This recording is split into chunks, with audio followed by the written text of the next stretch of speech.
This is Bruce Bishop for ChronicleT.com. We're back again with Tim Alcorn from AM 930 WEOL.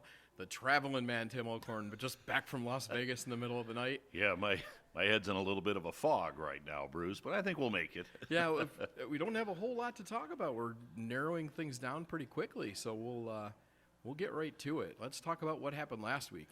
Well, last week, there's some good news and there's some bad news. The bad news is Avon Lake got knocked out. A tough loss for the Shoremen last Friday night. They were beat by White House Anthony Wayne. The final in that ball game, a low-scoring game. It was 14-6.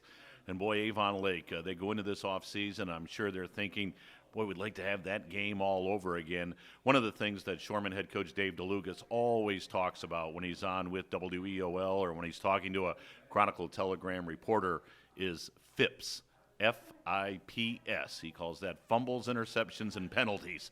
Well, for Avon Lake last Friday night, two-thirds of that equation really did them in. 5 turnovers in the ball game against Anthony Wayne. You cannot turn the ball over 5 times in a regional semifinal and expect to win, and that's what happened to Avon Lake. So they get knocked out. So that's the bad news. The good news for Lorain County High School football, Lorain moves on. What a story this is in Division I.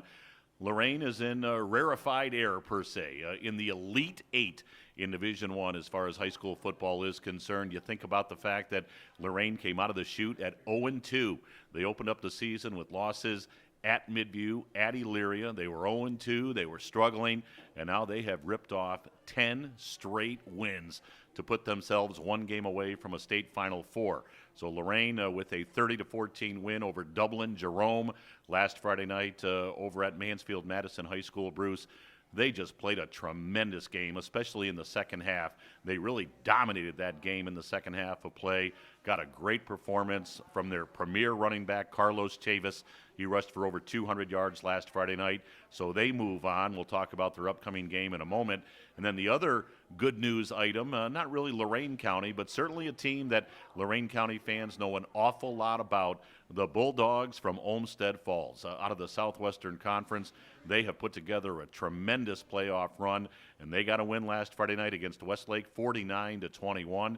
So Olmsted Falls moves on. They're also in the Elite Eight, like Lorain High. Olmsted Falls in Division II, and they'll be taking on Anthony Wayne, the team that I mentioned just a few moments ago, the club that knocked out Avon Lake. So we've got Lorain in the Elite Eight. We've got Olmsted Falls in the Elite Eight. It should be a fun Friday night for local high school football fans. So let's talk about what time the games are and just a little bit about the teams they're facing. All right, well, for Lorain High, they are facing Olentangy Liberty. Now, Olentangy Liberty is the number 1 seed in this Division I region, so they're a very, very good football team. They beat Medina last Friday night, and they beat the Bees rather handily. It was a high-scoring ball game, but Olentangy Liberty pretty much had it in control from the start.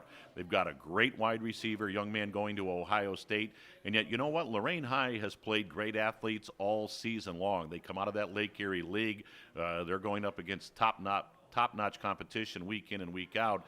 So I don't think that's going to scare or certainly, put any sort of fear into the hearts of Lorain defenders. In fact, they had 2 freshmen last week that had interceptions in the regional semifinal. Savon Chavis, one of their quarterbacks, and then Dalen Dower, who plays safety for Lorain High. You think about the fact that a year ago, those 2 young men were playing middle grade football.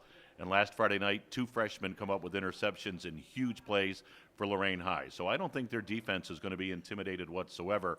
And for Olmsted Falls, as we mentioned, they take on White House Anthony Wayne. White House Anthony Wayne, almost a mirror image of this Olmsted Falls Bulldog team.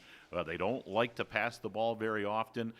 They run the ball. They go off a ground control attack. They only scored 14 points against Avon Lake last Friday night. So I think you'll see 2 teams that really are very similar as far as Olmsted Falls and White House Anthony Wayne are concerned. All right, that sounds good. So I guess that makes it time for you to put on the hat. Put on the Smitty's thinking cap? It's time for the Smitty's thinking cap. All right, what am I going to think about here today, Bruce? Well, I know you don't like to make predictions, but let's have you make predictions.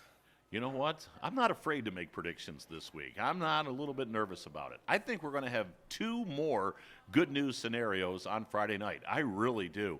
I like the way Lorain High is playing right now. They've won 10 in a row, as I mentioned earlier. They've got a premier head coach in Dave McFarland. I mentioned Carlos Chavis. He rushed for over 200 yards last Friday night in their regional semifinal win against Dublin Jerome.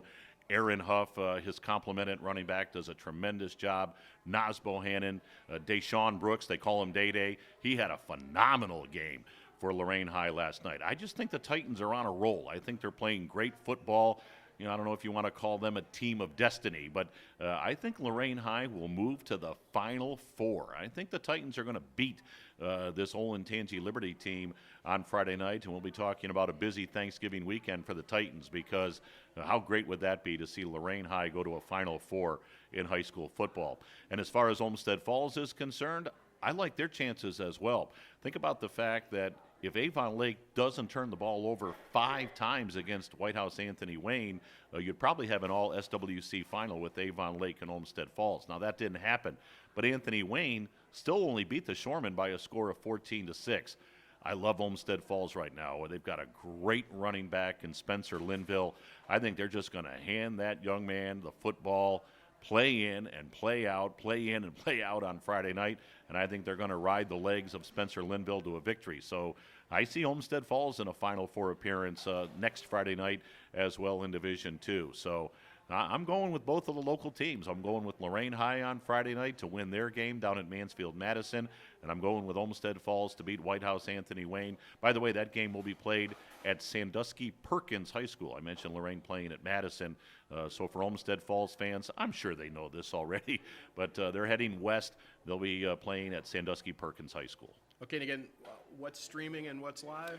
Well, our radio game on the radio on WEOL, we will have the Lorain game as they take on, again, Olentangy Liberty from Mansfield-Madison High School. So that'll be on the radio and Stream 1, and then on WEOL.com and also on the mobile app. Folks can listen on their phones on the WEOL mobile app. Stream 2, that'll feature Olmsted Falls in their ball game at Sandusky Perkins as they take on White House Anthony Wayne. So we're going to be very, very busy on Friday night. All right. Have you guys wrapped up the picket line in the Chronicle Telegram yet? Is that still running? No. No. No, I didn't win that. You didn't win. Oh, boy. No, All Todd right. Shapiro. Shapiro won that Your thing. arch enemy. He's my Newman. Exactly. All right, Tim. Listen, we'll get these games out of the way and maybe come back for another week. Well, again, a huge thank you to Smitty's for having us all season long, and now we've been here for these playoff shows. They love their sports here at Smitty's, and certainly they recognize the significance of perhaps having 2 local high school football teams in the Final Four as far as the playoffs are concerned. So we thank Steph and Tina and everybody here at Smitty's that takes such good care of us when we come in, Bruce, and certainly let's hope we're back Absolutely. Thanksgiving week right You here at got it. Smitty's. All right, Tim. We'll talk soon. All right, Bruce, thank you. Bye.